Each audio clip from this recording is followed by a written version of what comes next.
جو یہ 7 اعمال کر لے گا جمعے کے دن، اور کچھ محنت نہیں ہے، سب کرتے ہی ہیں یہ، تو اس کو 1 سال نفلی روزوں کا، 1 سال نفلی عبادت کا ثواب ملے گا، نوافل کا۔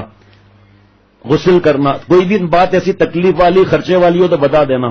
غسل کرنا، اچھے کپڑے پہننا، مسجد جلد جانے کی فکر کرنا، مسجد پیدل جانا، اگر مریض ہے تو گاڑی میں جائے، دور ہے تو گاڑی میں جائے، موٹر سائیکل پر جائے، رکشہ میں جائے، ثواب 1 قدم اسی قدم کا ملے گا۔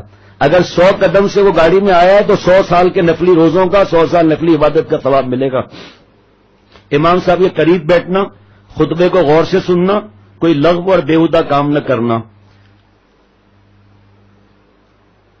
محدثین فرماتے ہیں ہم نے کوئی صحیح حدیث ایسی نہیں سنی جو ایسے ثواب پر مشتمل ہو، اور یہ حدیث پاک ابن ماجہ شریف، ترمذی شریف، نسائی شریف اور ابو داؤد شریف صحیح کی 4 کتابوں سے یہ حدیث پاک ثابت ہے۔ یہ اب اس میں کیا مشکل ہے آپ بتا دو ذرا، کوئی مشکل ہے؟ کون ہے جو میلے کپڑے پہنے؟